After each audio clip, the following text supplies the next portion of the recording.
I feel complete, don't you? So this month of March, happy March 1st. The theme this month is what if? And you could tell by the songs that we were singing, we were talking about imagination.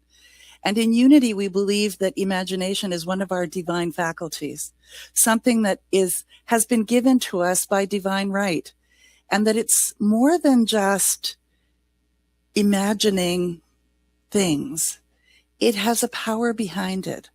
And when you use your imagination with feeling underneath it, that you actually can create from that place. And you're not actually creating it yourself. You are in the realm of pure spirit in that moment. And it is spirit through you that is creating it through vibration. And so this week we're looking at a world of pure imagination and how someone's imaginings created a most amazing world and how then we also can do that. So we have to be able to build a world that doesn't even exist yet. There's a different imagination when we do that. And that imagination is not just imagining pretty little things or whatever it is, but really trusting that you live and breathe and move and have your existence within a field of energy that says yes to who you're being. And the best way to be something is to feel it, imagine it, embody it. So we're going to look at designing a world that works even before we know to ask. And I've certainly had that experience in my life where as I embark on, let's say, a happier, more comfortable life, things start to show up that are even a surprise to me, like, wow, I didn't even know that this would add to my life. I remember one time looking for a house and I wanted it to be a hair salon on the main level and that we would live on the upper level. And so we were putting offers on places and they were being higher bidders got the houses and we just couldn't find the right place. And then this house came on the market that day and we were the first to see it. And it had everything that we wanted.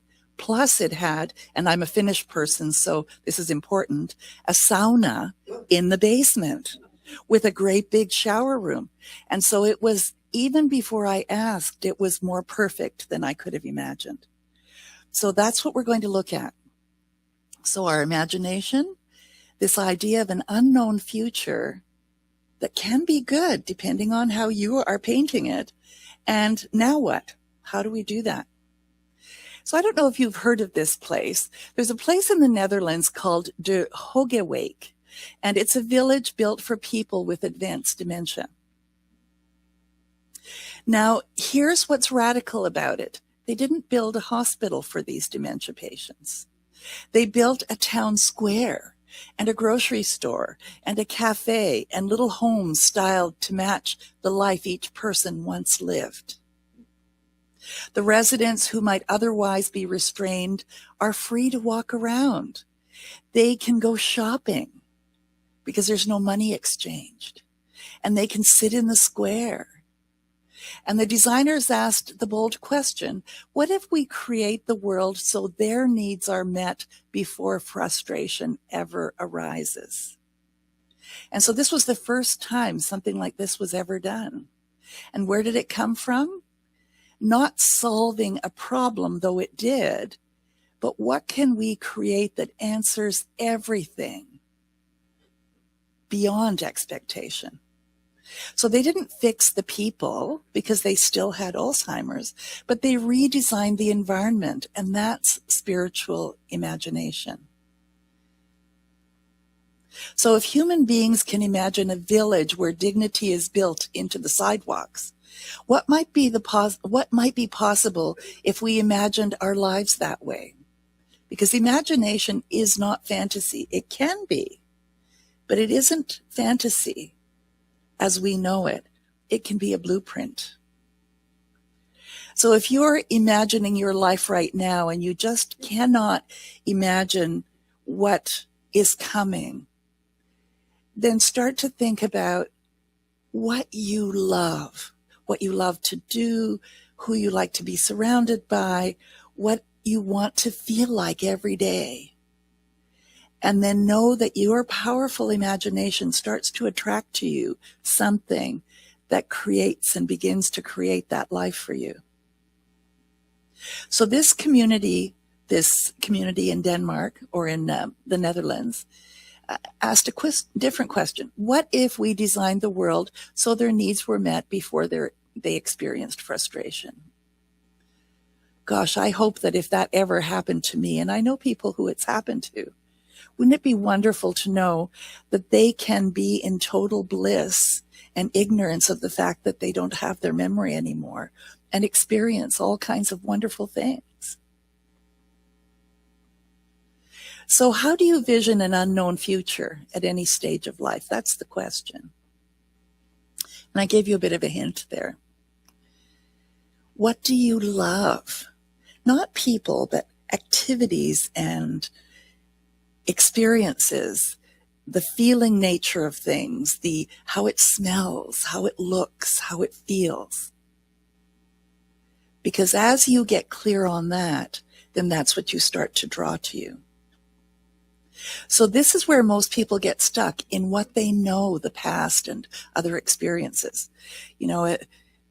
I have had a tendency, and I don't anymore as much, is to think about, oh, well, this is what I'm capable of, and this is what I did in the past, so that's the only thing that's possible for me in the future. And yet I have come to understand that as I open myself up to believing that I can be peaceful and joyful and comfortable and safe and prosperous and feel wellness and wholeness and be loved and all of those things, and I go to the place of experiencing that already, then opportunities arise and ideas show up that weren't there before because that door was closed. So a lot of people say, well, I'm too old to start now, or I missed my window, or I don't know what I want.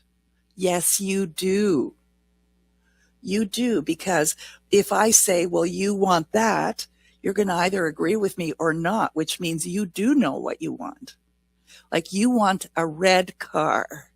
Would you say, no, I want lime green? But you see, until you pose the question, it's really difficult to know what lives inside of you. So I invite you, when you say, I don't know what I want, think about what makes you feel good, because those are the things that you do want. It's not possible for me because maybe you have that, your history, your lifestyle, the amount of money that you have, the age that you're at, whatever limitations you've given yourself. As soon as you say that, then Spirit goes, okay, it's not possible for you. Good. Let's move on to the next thing. How about if you said, I'm open to what's possible for me. I'm open to discovering what it is that makes my heart sing. And maybe I'm too old to skydive, but there are many things I'm not too old for because I'm still here. Vision is not about prediction. You can think about vision as in you're predicting the future. It's more about alignment, and that's what I'm talking about, is you don't have to know the details. You have to know the quality. How will it feel?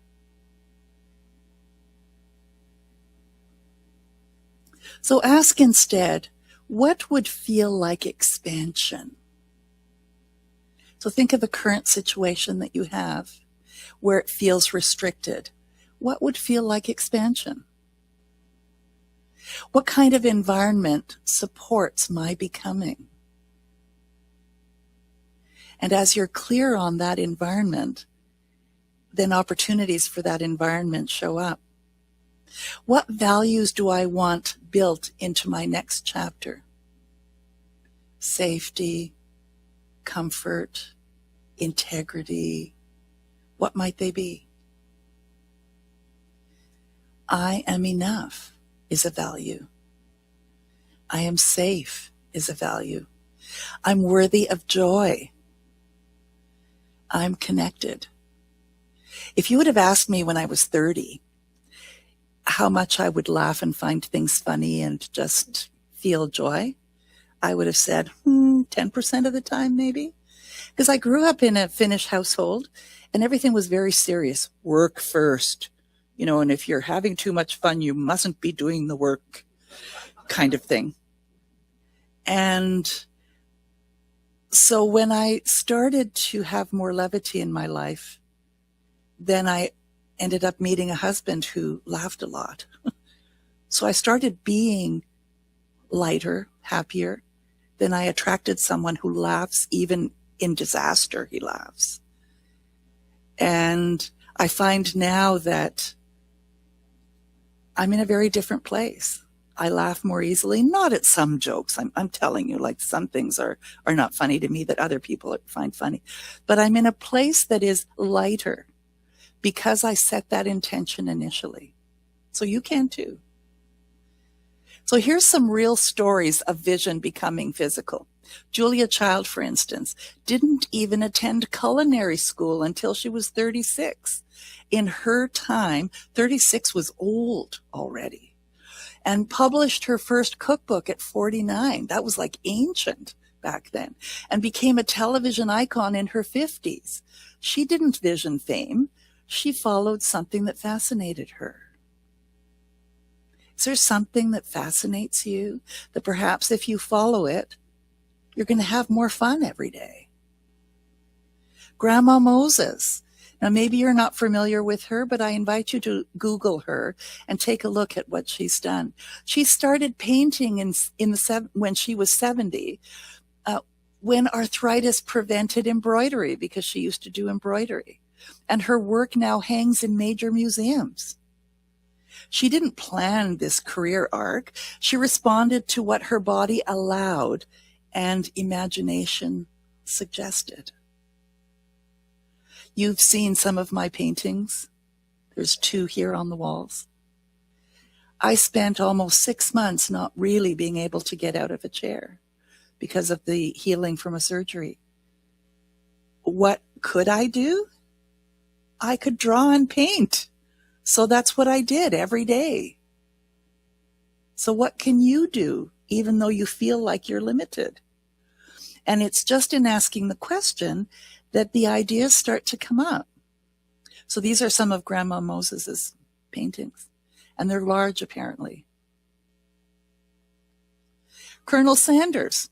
He was in his 60s when he franchised what became Kentucky Fried Chicken after multiple business failures. He didn't say, my life is over. He said, what can I build from here? And apparently he went around the country trying to sell his recipe, the however many spices, secret ingredients. He spoke to 5,000 people approximately before the first one said yes. Have you got that kind of commitment to your life? I hope you do. In something you do.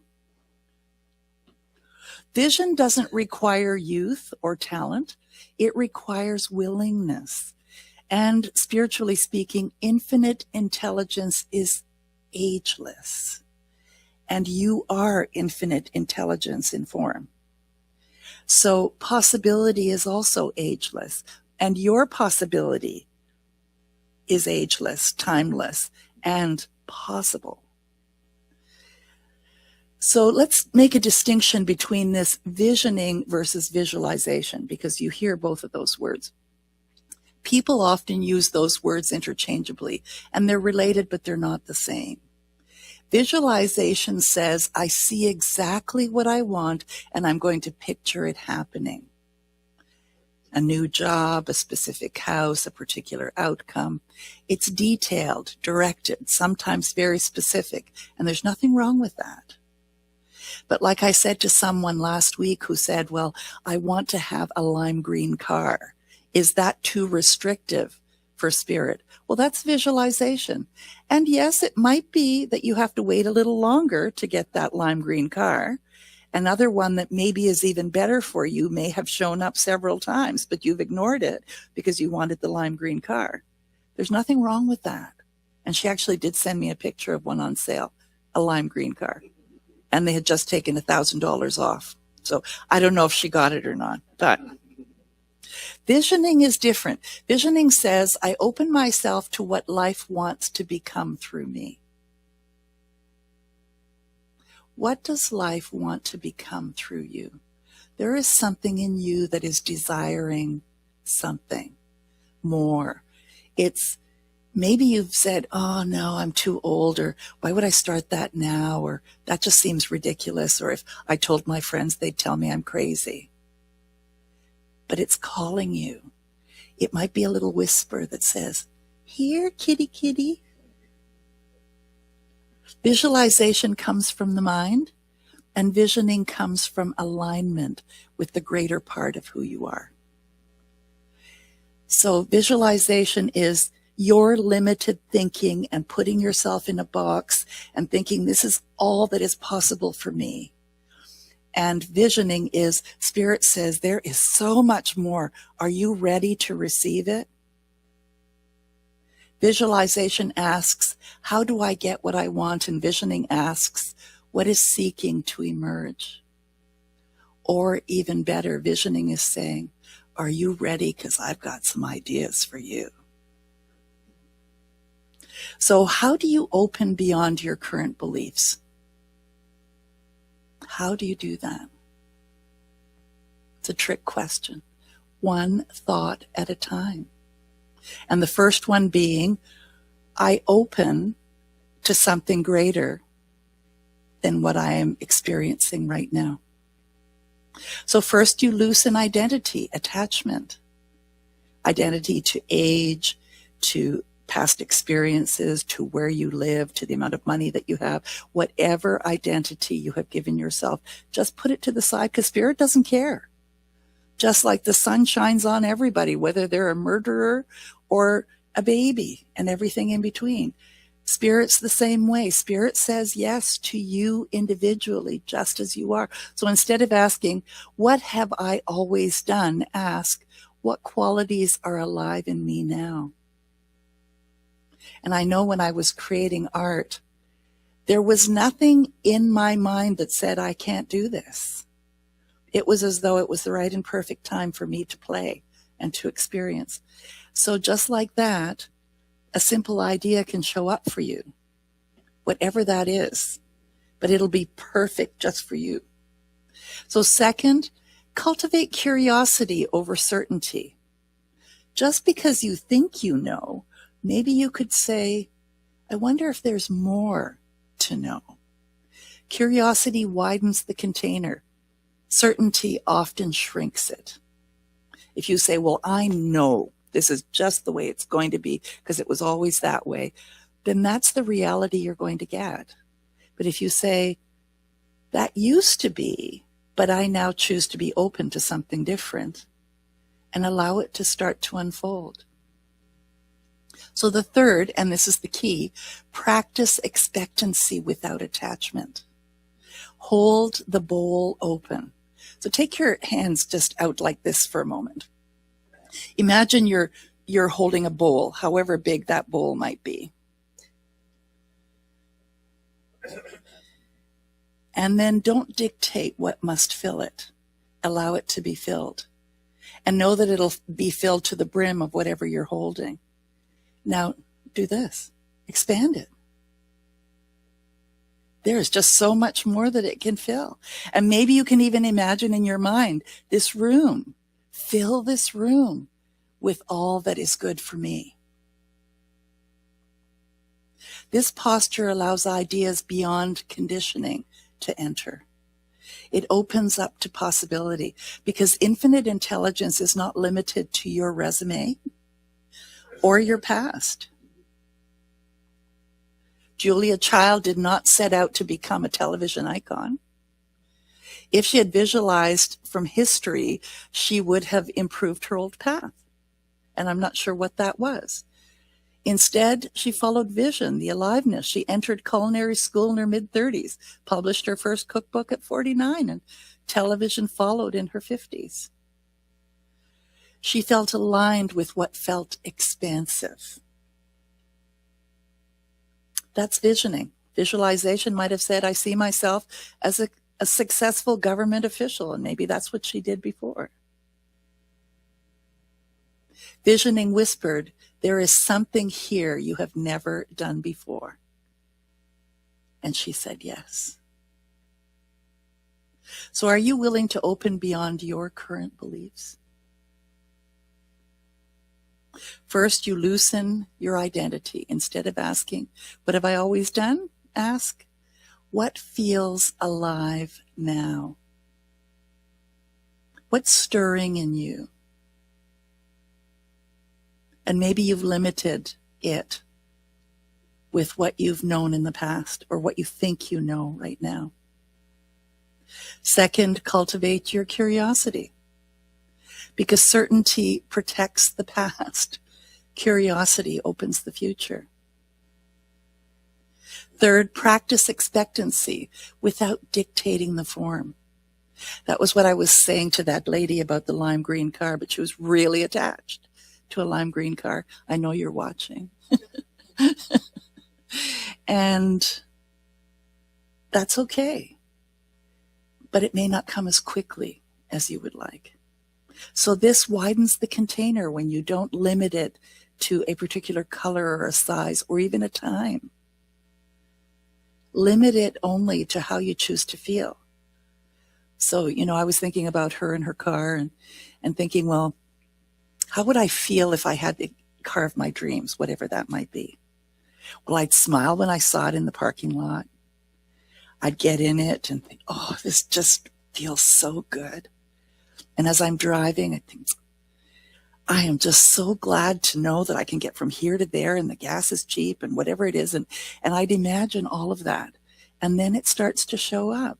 So what have you got going on that you could embody without necessarily putting it in a tight container? The reality of that. Allow life to decide the shape. So because infinite intelligence is not limited to your biography, using your past may not be imagining very boldly. It's not wrong, but it's not maybe as bold as spirit would like it to be for you. So, okay, if that's true, how do I move forward from here? I know you were thinking that question. That's why I put it in bold. So first, clarify the environment. Feel it, not the outcome. So maybe one of you is thinking, well, I'm at this stage in my life and I'm retired and I don't have all the things that used to keep me busy and I'm not able to do all of the things that I want to do. What would it feel like if you were living your best life now? Would you get up in the morning and have a smile on your face? Would you be imagining, oh, this is just so good. I'm so grateful. That doesn't ensure an outcome, but it ensures a feeling, which then starts to draw to you. Instead of saying, I need a new job, ask, what environment allows my gifts to breathe? Instead of saying, I want more money, what kind of life structure expresses sufficiency and ease? So what I'm asking you to do is build the village first. So take the next structural step, not the whole staircase. You've heard that, eh? How do you get up a set of stairs? One step at a time. So this village, Hogewaik, wasn't built in a day. It began with someone sketching a map. One phone call, one class, one conversation, one boundary. Momentum follows structure. And I think as human beings, we have a tendency to box ourselves in and say, well, I just can't imagine everything that would be involved in that end result. Well, you have to take one step at a time. And as you do, sometimes things come up and you get to say, so is this in fact the direction that I choose to go in? And you can choose again. But if you didn't take that first step, how do you know? So live as if support is already designed. And that can be a difficult one if you're not used to that. This is a bold spiritual claim. If spirit is intelligence, if supply precedes demand, if life is responsive, and we claim that that is all true in unity principles, that universe is intelligence, and there is always more than enough, and that life responds to us and who we're being, then live as though you're being looked after every moment of every day in the right way for you. Then perhaps your next step is already met with provision. And I would say even more than perhaps, it always is. Just as the cafe was built before someone craved the coffee, the opportunity is formed before you see it. Proceed as if the sidewalk is already poured. The world we long for begins as imagination. And imagination becomes the structure that we dare to build from where we stand. So today we begin in a village where dignity was imagined into the sidewalks. No one waited for crisis. They built an environment where needs were met before frustration arose. That's imagination as a blueprint. Ernest Holmes, who wrote the book The Science of Mind, taught that we live in an abundant universe and that life fills the container that we create. If the container is small, your experiences feel small. If the container is wide, life meets it fully. This is mental law. And what that means is that what you think becomes your reality. The law of mind action responds to you exactly according to who you're being, usually more. So why not allow it to bring more good? We cultivate expectancy, and we think from abundance. We build the inner structure first.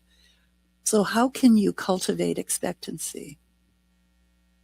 Maybe it's getting up in the morning saying, I wonder what wonderful thing is going to show up for me because I know everything always works out. What story can I tell my family tomorrow about how everything worked out for me? And think from abundance. Rather than, I don't know where the money's going to come from for that. Just say, I know I have the idea and I know how it feels to have that which I desire. Somehow, some way it's going to show up.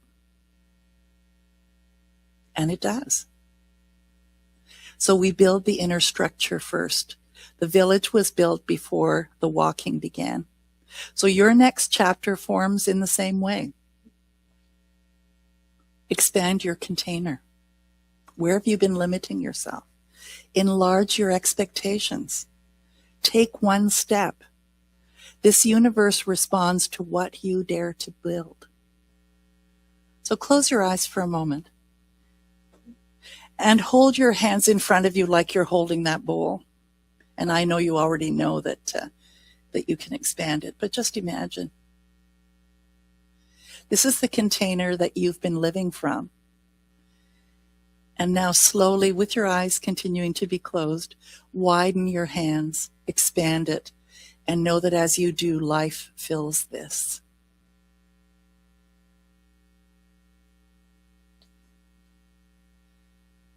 And now bring your attention back to the room. And know that life fills the space that you dare to create. And so it is.